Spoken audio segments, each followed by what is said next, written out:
ካፊሮች በረመዳን አልፍጥርና በዒድ አልአድሃ እንኳን አደረሳችሁ ሲሉ እንኳን አብሮ አደረሰን ማለት እንዴት ይታያል አብራሩልኝ የሚል ጥያቄ ነው። እንኳን አደረሳችሁ ማለት መልካም ዱዓ ነው፣ የአክብሮት መገለጫ ነው። ወኢዛ ሁይቱም ቢተሕየቲን ፈሐዩ ቢአሕሰነ ሚንሃ አው ሩዱሃ በሚለው የቁርአን አንቀጽ መሰረት መልካም ዱዓን ሲያደርጉ መልካሙን ዱዓ ከሸሪዓ ጋር በማይጋጭ መልኩ መመለስ ችግር የለውም። እንኳን አብሮ አደረሰን ብሎ መልስ መስጠት ይቻላል። አሰላሙ አለይኩም የሚለውን ራሱ አሳሙ አለይኩም ብለው አዛብተው ሞት ለእናንተ ይሁን በሚል መልኩ ካላቀረቡት ትክክለኛውን እስላማዊ ሰላምታ ካቀረቡ ወአለይኩም ሰላም ማለት እንደሚቻል ኢብኑል ቀይምን ጨምሮ የተለያዩ ሊቃውንት ገልጸዋል። ስለዚህ ከሙስሊሞች ጋር በሰላም የሚኗኗር ሙስሊም ያልሆነ አካል በዲን ለተፈቀደ በኢስላም ለሚፈቀድ ባህል እንኳን አደረሳችሁ ካለ ትክክለኛ መልስ መስጠት ይቻላል። ሌላኛው ጥያቄ የአረፋ እርድ ውድሕያ 3 ቦታ ተከፍሎ ለቤት ለደሃ ለጎረቤት የሚለውን ባለቤቴ እንዲሰጥ አይፈልግም፣ ያለሱ ፈቃድ ማድረግ እንዴት ይታያል የሚል ጥያቄ ነው። ውድሕያን ለ3 ቦታ መክፈል ተወዳጅ ነው ብዙሃኑ የፊቅህ ሊቃውንት ዘንድ። ይሄም ከአብደላህ ኢብኑ መስዑድ ከአብደላህ ኢብኑ ዑመር ከሱሐቦች የተነገሩ ዘገባዎችን መሰረት በማድረግ ነው። ነገር ግን ይሄም ማድረጉ ሱና ነው። ምንም እንኳን የተወሰኑ ሊቃውንት የሱረቱል ሐጅን ፈኩሉ ሚንሃ ወአጥዒሙል ቃኒዐ ወልሙዕተር የሚለውን የሱረቱል ሐጅን አንቀጽ መሰረት በማድረግ ለራስ መብላት፣ ለጎረቤት፣ ለወዳጅ፣ ለዘመድ በስጦታ መልኩ ማብላትና ለምስኪን በሰደቃ መልኩ መስጠት ግዴታ ነው የሚሉ ሊቃውንት ቢኖሩም ነገር ግን አንቀጹ የሚያሳየው ይሄን ማድረጉ ተወዳጅ እንደሆነ እንጂ ግዴታ እንደሆነ አያሳይም ተብሏል። በመሆኑም ውድሕያን ለ3 መክፈሉ ሱና ነው፣ ተወዳጅ ነው። እኩል አድርጎ ለ3 ባይከፈልም ከሙሉ የውድሕያ ስጋ የተወሰነውን ትንሽም ቢሆን ለምስኪን መስጠት ተገቢ ነው። ምንም ሳይሰጥ ጨርሶ የበላ ሰው ውድሕያን መድገም ሁሉ አለበት። እኩል 1/3 ባይሆንም የተወሰነ ለስጋው ትንሽም ቢሆን መስጠት ግዴታ ነው ያሉ ሊቃውንት አሉ። ነገር ግን በመሰረቱ ውድሕያ ሱና ነው ከመባሉ ጋር ግዴታ አይደለም ቢበዛ የጠበቀ ሱና ነው ከመባሉ ጋር ከስጋው የተወሰነ መስጠቱ ግዴታ ነው ማለቱ ሁለቱ አብሮ ስለማይሄድ እርዱ ራሱ ዋጅብ ሳይሆን ከእርዱ የተወሰነውን መስጠቱ ዋጅብ ሊሆን አይችልምና ቢበዛ ተወዳጅ ነው የሚባለው። መልካምነት ነው። አቅመ ደካማን መርዳት በዒድ ደስታን መጋራት ነው የሚባለው ማድረጉ መልካም ነው። ኩል 3 ቦታ መክፈሉ እንኳን ባይቻል የተወሰነ ለምስኪን መስጠቱ ተገቢ ነው። ይሄን ባል ካልወደደ ካልፈቀደ ባል ያልፈቀደውን ነገር አድርጎ ቤትን ትዳርን ከማናጋት መቅረቱ የተሻለ ነው። ሌላኛው ጥያቄ ነብዩ ሰለላሁ ዐለይሂ ወሰለም ሐጅ የሚያደርጉ ሰዎች የሚያደርጉትን ሁሉ አድርጉ ያሉት ሶፋና መርዋ ላይ መሮጥ፣ ፀጉር ማሳጠር፣ ወደ ሚና አረፋ መሄድ፣ 10ኛው ቀን ላይ ማረድ፣ ጠጠር መወርወር ወዘተ ነው። ምክንያቱም የሐጅ ስራዎች እኒህ ናቸው እንጂ ቁርአን መቅራት አይደለም ብለው ለሚሉ አካሎች ምላሹ ምንድነው የሚል ጥያቄ ነው። ይህ ሐይድ ላይ ያለች ሴት ቁርአን መቅራት ትችላለች ወይስ አትችልም ከሚለው ነጥብ ጋር የተያዘ ይመስለኛል። ሐይድ ላይ ያለች ሴት ቁርአን ብትቀራ ችግር የለውም የሚሉ ሊቃውንት ከሚያቀርቡት ማስረጃ አንዱ ነብዩ አለይሂ ሰላቱ ወሰላም አይሻ ሐጅ ላይ እያሉ ሐይዳቸው መጥቶባቸው አዝነው ሲያለቅሱ ነብዩ አለይሂ ሰላቱ ወሰላም ባዩአቸው ጊዜ ሐይድ ሐጅን አይከለክልም፣ ሐጅ ላይ ያለ ሰው ሁሉ የሚያደርገውን ዒባዳ አድርጊ ከካዕባ ዙሪያ ጠዋፍ ከማድረግ በስተቀር ብለዋል። ይህ ማለት ሐጅ ላይ ያለ ሰው ከሐጅ ጋር በተያያዘ ብቻ የሚሰራቸው ስራዎችን ስሪ፣ ሌላ ዒባዳ ሁሉ አቆሚ ማለት አይደለም የተፈለገው። በአንድ በኩል ይህ እንዳለ ሆኖ በሌላ በኩል ሐጅ ላይ ያለ ሰው ከሚያደርጋቸው ዒባዳዎች አንዱ ቁርአን መቅራት ነው፣ ዚክር ማለት ነው፣ ዱዓ ማድረግ ነው። እዚህ ምሳሌው ላይ ያልተጠቀሱ ሌሎች የዒባዳ አይነቶች አሉ። እነሱንም ማድረግ አትችልም ማለት ይሆናል። ይልቅ ቁርአን የዚክር አይነት ነው። የሐጅ ቀናት ላይ 4-5 ቀናት ላይ ሙእምን ቁርአን ሳይቀራ አይቆይም። በሐጅ ቀናት ውስጥ ማንኛውም ሙእምን ሊያደርጋቸው ከሚችሉ የዕለት ተዕለት ዒባዳዎች አንዱ ቁርአን ነው። ቁርአን መቅራት ሐጅ ላይ ያለ ሰው ሊያደርገው የሚችል ዒባዳ መሆኑ የሚታወቅ ከመሆኑ ጋር ነብዩ ሰለላሁ ዐለይሂ ወሰለም ሐጅ ላይ ያለ ሰው የሚያደርገውን ሁሉ አድርጊ ሲሉ ቁርአንም እዛ ውስጥ ይካተታልና ሐይድ ላይ ያለች ሴት ቁርአን ብትቀራ ችግር የለውም። በሐጅ በኢህራም ጊዜ የሚሆን ከዛ ውጪ ሴት ልጅ ወር አበባ ላይ ስትሆን ቁርአን መቅራት ትችላለች አትችልም የሚለው ከጥንት ጀምሮ ኺላፍ ያለበት ጉዳይ ነው። ትችላለች ያሉ ሊቃውንት አሉ፣ አትችልም ያሉ አሉ። አብዛኞቹ ናቸው። ለመከልከል የሚያበቃ በቂ ማስረጃ እስከሌለ ድረስ መቅራት ትችላለች የሚለው የተሻለ ነው። ሌላኛው ጥያቄ ከእናት ወንድም ጋር ሐጅ ማድረግ ይቻላል የሚል ጥያቄ ነው። የእናት ወንድም ማለት አጎት ነው። ሌላ የጸባይ ችግር እስከሌለበትና ለሴት ልጅ የሚፈራ እስካልሆነ ድረስ አደብ ስርዓት ያለው ሰው ታማኝ ሰው እስከሆነ ድረስ ከእናት ወንድም ጋር ወይም ከአጎት ጋር ሐጅ ማድረግ ይቻላል። የማይቻለው ማህረም ሊሆን የማይችለው የእናት ወንድም ልጆች ያጎት ያክስ ልጆች ናቸው ለጉዞ የማይሆኑት ማህረም የማይሆኑት። ሌላኛው ጥያቄ ጧፈል ኢፋዳ የምና ስራ ካለቀ በኋላ ማድረግ ይቻላል? የመጀመሪያ ቀን 7ቱን ጠጠር ወርወረን ጧፈል ኢፋዳ ሳናደርግ ፀጉር ተላጭቶ ልብስ መቀየርስ እንዴት ይታያል?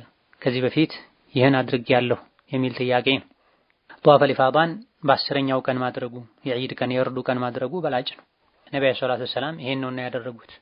ይሄን ማድረግ ያልቻለ ሰው በቀጣይ በሐጅ ቀናት የሚና ቆይታ ከተጠናቀቀ በኋላ ቢደረግ ችግር የለም። የመጀመሪያ 7 ጠጠር ተወርውሮ ከጧፈል ኢፋዳ በፊት ፀጉር ተላጭቶ ልብስ መቀየር ይቻላል ወይ? አዎ ይቻላል።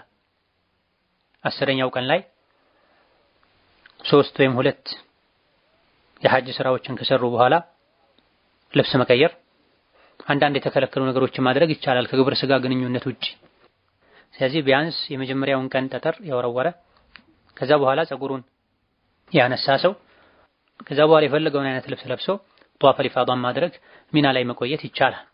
በ10ኛው ቀን ላይ 3 ወይም 2 የሐጅ ስርዓቶችን ካከናወኑ ጠጠር መወርወርና ፀጉር ማንሳት አልያ ደግሞ ጠጠር መወርወርና እርድ ካለ ማረድ 2 የ10ኛው ቀን ስራዎች ከተሰሩ 3ም ቢሆን መልካም ጠጠር መወርወር፣ ፀጉር ማንሳት፣ እርድ ካለ እርድ ማድረግ ቢኖር መልካም። ካልሆነ ግን 2 የ10ኛው ቀን ስራዎችን ከሰሩ በኋላ የተከለከሉ ነገሮች ሁሉ ይፈቀዳሉ ከግብረ ስጋ ግንኙነት ውጪ።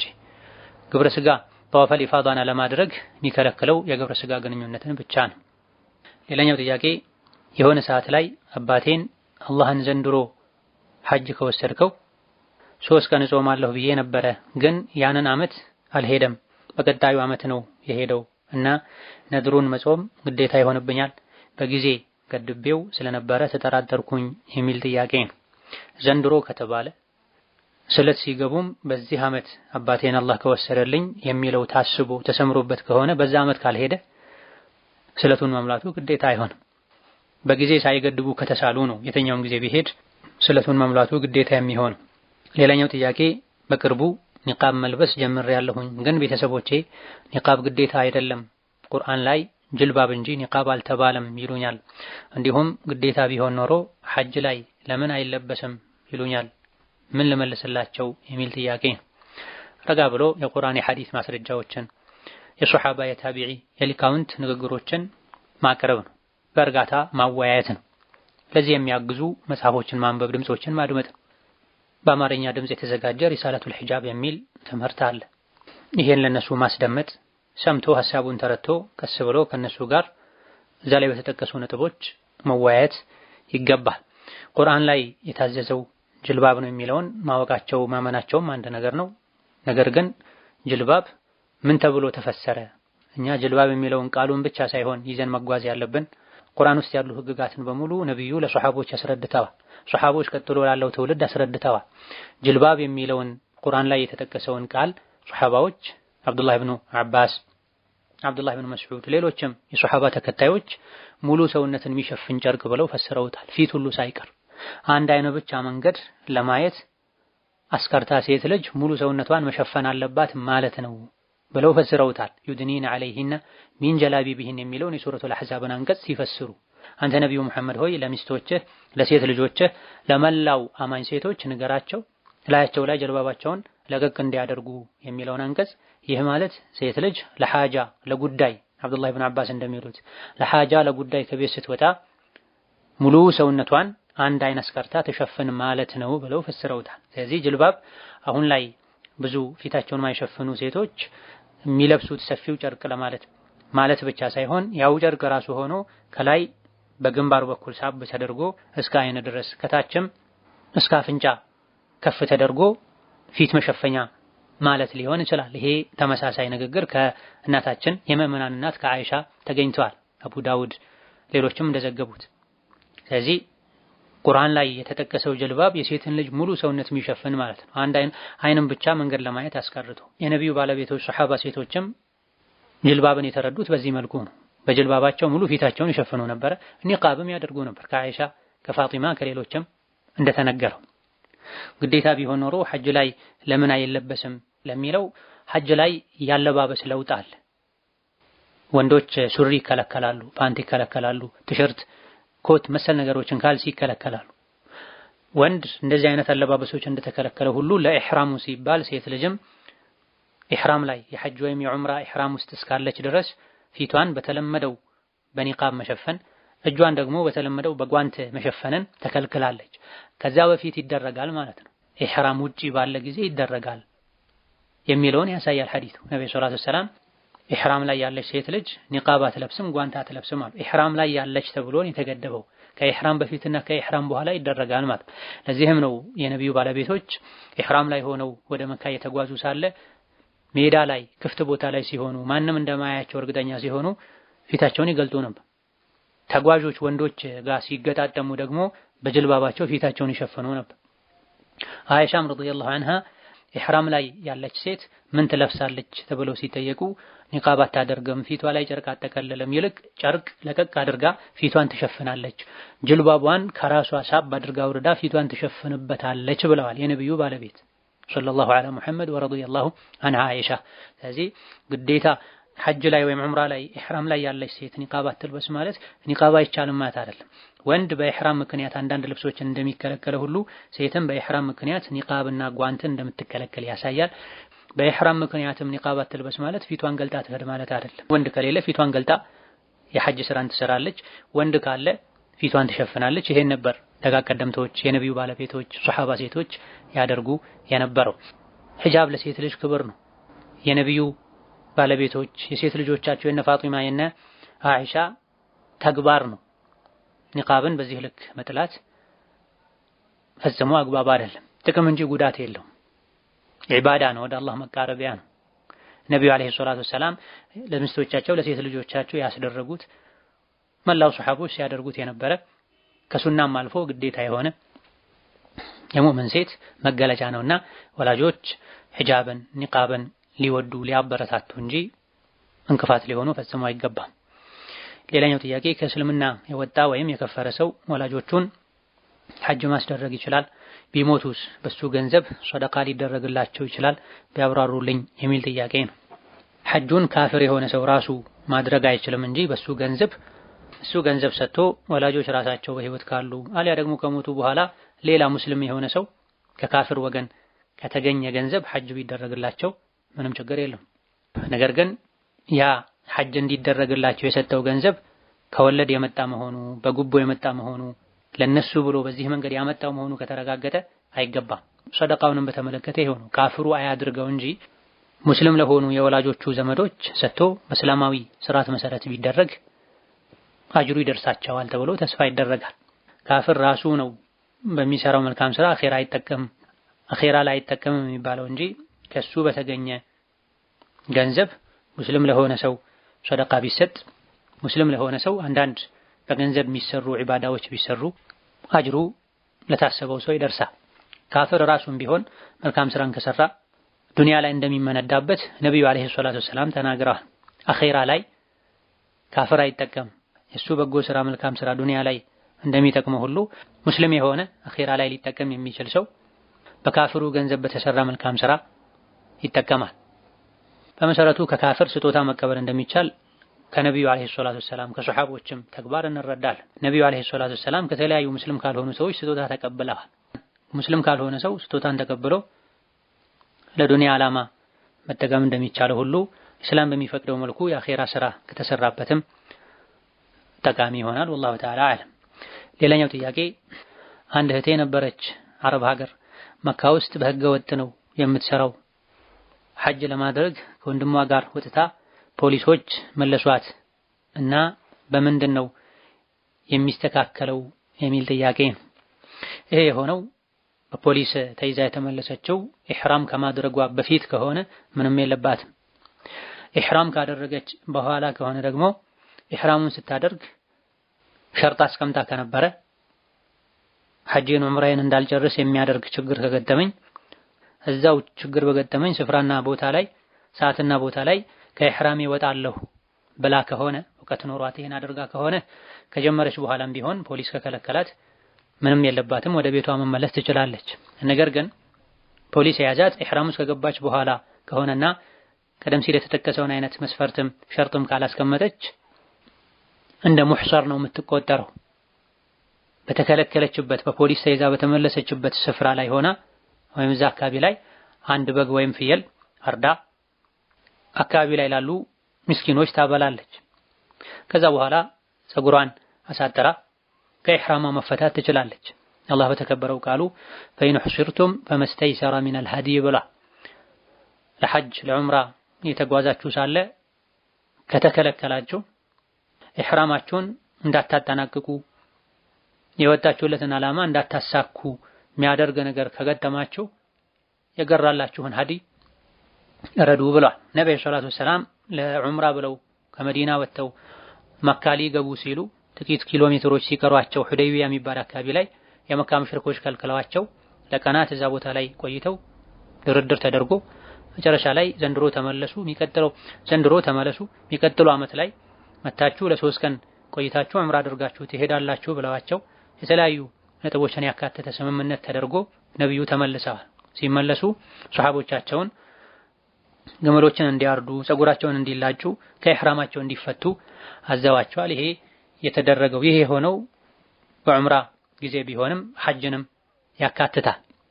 ማረድ ላልቻለ ሰው የተወሰኑ ሊቃውንት 10 ቀን መጾም እንደሚችል ገልጸዋል። ነገር ግን ሌሎች ዑምራ ማድረግ ፈልጎ ወጥቶ እንዳያደርግ የተከለከለ ሙህሰር የሆነ ሰው ቁርአኑ ላይ የተነገረው ሀዲይ ነው። ሀዲይ ያልቻለ ይጾም አልተባለም። ኑሱክ ላይ ነው ተመቱዕ ላይ ነው ማረድ ያልቻለ ይጾም የሚባለው እንጂ ማረድ ያልቻለ ሰው ምንም የለበትም ብለዋል። ነገር ግን ማረድ ካልቻሉ 10 ቀን ቢጾም ከጥንቃቄ አንፃር የተሻለ ነው። ስለዚህ ኢህራም ሳታደርግ በፊት ነው ፖሊስ የመለሳት ምንም የለባትም።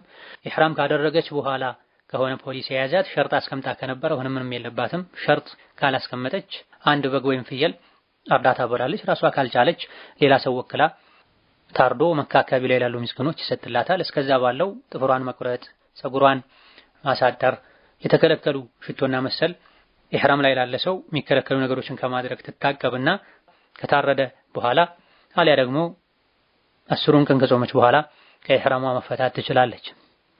ሌላኛው ጥያቄ ሰፈር ላይ እናቶቻችን ለአረፋ ብለው በወር የሚያጠራቅሙት ብር አለ እና ያስቀመጡትን ብር አረፋ ሲደርስ ሁሉም ባስቀመጠው ልክ ይወስዳል እና ይህ ነገር ለአረፋ ተብሎ ማስቀመጥ አይቻልም ተብለው ተበጣብጠዋል እና ይህ ነገር ይቻላል ወይስ አይቻልም የሚል ጥያቄ። ምንም ይሄን ከማድረግ የሚከለክል ማስረጃ የለም። ለአረፋ ብሎ ብር ማጠራቀም፣ ለማግባት ብሎ ብር ማጠራቀም፣ የሆነ ነገር ለመግዛት ብሎ ብር ማጠራቀም ሙዓመላ ነው፣ ማህበራዊ ኑሮ ነው። ከዲን ጋር በማይጋጭ መልኩ ሰዎች ገንዘብ እያጠራቀሙ ለሚያስፈልጋቸው ነገር ቀድሞ መዘጋጀት ምንም ችግር የለው። አይቻልም ያሉ ሰዎች ማስረጃቸውን ማቅረብ። አባወራ ለአረፋ የአረፋ እርድ የሚገዛበትን ገንዘብ በየጊዜው ያጠራቅማል። ቤቱ ሊያስቀምጠው ይችላል፣ ሰው ጋር ሊያስቀምጠው ይችላል። ሁሉም በግላቸው ቤታቸው ካስቀመጡ ሊጠፋባቸው ስለሚችል አንድ ታማኝ ሰው ጋር ያስቀምጡ። መጨረሻ ላይ የአረፋ ገበያ ሲደርስ ባስቀመጡት ልክ ገንዘባቸውን መውሰዳቸው ተድቢር ነው። ይሄ የሚባለው ማስተናበር ነው የሚባለው መቆጠብ ነው የሚባለው። ማጭበርበር ከሌለበት ወለድ ከሌለበት በስተቀር ይሄን ከማድረግ የሚከለከል ነገር የለም። ይከለከላል ያለ ሰው ነብዩ እንዲህ ብለዋል፣ ሱሐቦች እንዲህ ብለዋል፣ በዚህ ምክንያት ይከለከላል ብሎ ምክንያት ማቅረብ። ሌላኛው ጥያቄ ተክቢራ ከዒድ ቀናቶች ውጪ ማድረግ ይቻላል ወይ የሚል ጥያቄ ነው። በመሰረቱ ተክቢር ከተወዳጅ የዒባዳ አይነቶች የዚክር አይነቶች መሃል አንዱ ነው። በየትኛውም ጊዜ በየትኛውም ቦታ ላይ ይወደዳል፣ ይፈቀዳል። ነብዩ ሰለላሁ ዐለይሂ ወሰለም ዚክር እንድናበዛ መክረውናል። በተለይ ደግሞ አላህ ዘንድ በጣም ተወዳጅ ቃላቶች ሱብሃንአላህ ወልሐምዱሊላህ ወላ ኢላሃ ኢለላህ ወላሁ አክበር እንደሆነ ነግረውናል። ተክቢር ማለትም ይሄ ነው። ነገር ግን በዒድ ጊዜ በተለመደው መልኩ ድምፅን ጮክ አድርጎ አንድ ቦታ ላይ አብሮ ሆኖ ማለቱ አይገባም። ድምፅን ጮክ አድርጎ በዒድ ጊዜ በሚባልበት መልኩ ድባቡን ዒድ አስመስሎ ማለቱ ይሄ አይገባም። ከዛ ውጪ በማንኛውም ጊዜ እንደሚባለው ማንኛውም ዚክር ተክቢር ቢባል ሱብሃንአላህ ወልሐምዱሊላህ ወላ ኢላሃ ኢለላህ ወላሁ አክበር ቢሉ አላሁ አክበር ወላ ኢላሃ ኢለላህ አላሁ አክበር ወሊላሂል ሐምድ ቢባል ምንም ችግር የለም። ዒድ ላይ እንደሚባለው ማለቱ ግን ሱና አይደለም።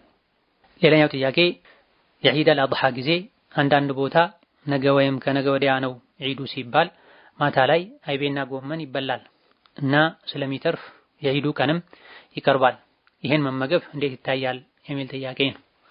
አይቤና ጎመን በመሰረቱ ሐላል እስከሆኑ ድረስ ለዒድ ከተገዛው ወይም ከተዘጋጀው አንድ ሁለት ቀን ሲቀረው ቀደም ብሎ ሰርቶ መብላት በመሰረቱ ይሄን ከማድረግ የሚከለክል ነገር የለም። ነገር ግን ዒዱ የሚጀምረው 3 ቀን ወይም 2 ቀን ቀደም ብሎ ነው ከተባለ እነዚህም ቀናቶች ዒድ ናቸው ከተባለ ይሄኔ ይከለከላል። የአረፋ ቀን 9ኛው ቀን ራሱ ዒድ እንደሆነ የሚያሳዩ ትክክለኛ ዘገባዎች አሉ። ነብዩ ሰለላሁ ዐለይሂ ወሰለም የውም አረፋ የእርዱ ቀን ቀጥሎ ያሉ 3ቱ አያም ተሽሪቅ የሚባሉ ቀኖች እኛ ሙስሊሞች የዒዳችን ቀኖች ናቸው ብለዋል። እነዚህ ቀናት የዒድ ዝግጅት የሚጀመርባቸው ቀኖች ናቸው።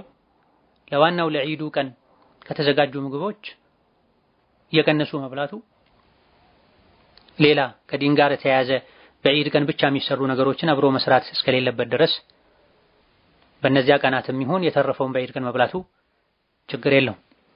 ትንሽ የሚያነጋግረው የ9ኛው ቀን ምሽት ላይ አንዳንድ አካባቢዎች ላይ የሴቶች አረፋ ተብሎ ለየት ባለ መልኩ የሚደገስበት ሁኔታ አለ። የሴቶች አረፋ ብሎ መሰየሙ 2 አረፋ እንዳለ ሊያስመስል ስለሚችል ከዚህ መጠንቀቁ በላጭ ነው። ነገር ግን የዒድ ቀን 9ኛው ቀን ላይ ሰዎች ጾመው ስለሚውሉ ነገም ዒድ ስለሚሆን ከማታው ጀምሮ ለዒድ የተዘጋጁ ነገሮችን መብላት መጠጣት ይሄን ድርጊት ራሱን ዒባዳ ነው እስካላሉት ድረስ መብላት መጠጣቱ ችግር የለም። ሌላኛው ጥያቄ ዑምራ ጨርሼ ከዕባው ጋር ጠዋፍ ለማድረግ ኢህራም ልብስ ያላደረገ አያስገቡምና የኢህራም ልብሱን አድርጌ ብገባ ማታለል ወይም ግሽ ይሆናል የሚል ጥያቄ ነው። ይሄ የሚደረገው ከብዙሃን ጥቅም አንፃር ደህንነት አንፃር ነው። ቦታው የዑምራን ግዴታ ለሚወጡ ወይም ዑምራን አስበው ለመጡ ሰዎች በተወሰነ መልኩም ቢሆን ነፃ እንዲሆን፣ የኢህራም ግዴታ የሌለባቸው ሰዎች ተጨማሪ ሱና ልቅ ጠዋፍን ማድረግ ከፈለጉ ከምድሩ ከካዕባ ወለሉ ውጪ ባሉ ቦታዎች እንዲያደርጉ ታስቦ ነው። ይሄ ከአስተዳደር ከአመራር አንፃር ለሰዎች ደህንነት ተብሎ የተቀመጠ ህግ ስለሆነ ይሄ ማክበር ተገቢ ነው። በትክክል የዑምራ ኢህራም ላይ ያልሆነ ሰው ኢህራም ላይ ያሉ ሰዎችን ፎጣ ለብሶ ተመሳስሎ አታሎ መግባቱ አው ግሽ ውስጥ ይገባል፣ ይከለከላል። ሌላኛው ጥያቄ አንድ ሰው ዕዳ ኖሮበት ዑምራ መሄድ ይችላል የሚል ጥያቄ ነው። የዕዳው መክፈያ ጊዜ ደርሶ ያበደረው አካል አሁኑኑ ስጠኝ እስካላለ ድረስ ተመልሰው መተው የሚከፍሉበት አቅም እስካለ ድረስ አው ዑምራ ማድረግ ይቻላል። ሌላኛው ጥያቄ እናቴን ሐጅ አስደርጊያቸዋለሁ፣ ነገር ግን አሁንም ድጋሜ ሐጅ ውሰደኝ ሲሉኝ ዑምራ ወሰድኳቸው፣ የፈለጉትን ነገር ስላላደረግኩኝ ሐቃቸውን አጎደልኩ ይባላል የሚል ጥያቄ። እሳቸው የሐጅና ዑምራን ልዩነት አውቀው የፈለጉት የጠየቁት ሐጅ ከሆነ አቅም እስካለ ድረስ ሐጅ ማስደረግ ነው። ሐጅና ዑምራ የዋጋ ለውጥ ስላላቸው ልጅ አቅም አጥቶ ሐጁን እስከችል ድረስ ዑምራ አስደርጋለሁ ብሎ ከሆነ ይሄ የተደረገው ምንም ችግር የለም። ወላጆችን መታዘዝ፣ ፍላጎታቸውን ማሳካት አቅም በፈቀደው ያክል ነው የሚሆነው። ከአቅም በላይ በሆነ ነገር አላህ ተባረከ ወተዓላ አይጠይቅም። ነገር ግን ሱረቱል ኢስራ ላይ አላህ በነገረን መሰረት ወኢማ ቱዕሪضن عنهم በጊዜው ካልቻልክ በቅርብ ጊዜ እንደምታደርግ በመንገር ውስጣቸው ከቅሬታ ነፃ እንዲሆን ተስፋ እንዲያደርጉ እየቻልክ እንዳላጎደልከባቸው እንዲያውቁ የሚያደርጉ መልካም ንግግሮችን መናገር ተገቢ ነው። ሌላኛው ጥያቄ ከዚህ በፊት ለራሴ ሐጅ አድርጌ ነበረ። ያኔ ሳደርግ ብዙ ያላስተካከልኳቸውን ነገሮችን አሁን ላይ ማስተካከል ፈልጋለሁ። ነገር ግን አባቴ በህይወት የለምና ለሱም ሐጅ ማድረግ ፈለኩኝ እና አሁን ላይ የቱን ነው ማስቀደም ያለብኝ አባቴን ወይስ የራሴን አስተካክሎ ማድረግ? የሐጅ መስፈርቶች፣ መሰረቶች፣ ዋጅባት፣ ግዴታዎች የጎደሉትን ሐጅ አድርገው ከሆነ የራስን ሐጅ ቀድሞ ማስተካከል ይገባል። የሐጅ መሰረት፣ መስፈርት፣ ግዴታ የሚባሉ ነገሮች ካልጎደሉ ጎደሉ የሚባሉ ነገሮች ከዛ ዝቅ ያሉ ተጨማሪ ነገሮች ከሆኑ ለአባት ሐጅ ማድረጉ የተሻለ ይሆናል። ወላሁ ተዓላ አለም። ለዛሬ በዚህ እናበቃለን። ወሰላሙ አለይኩም ወራህመቱላሂ ወበረካቱ።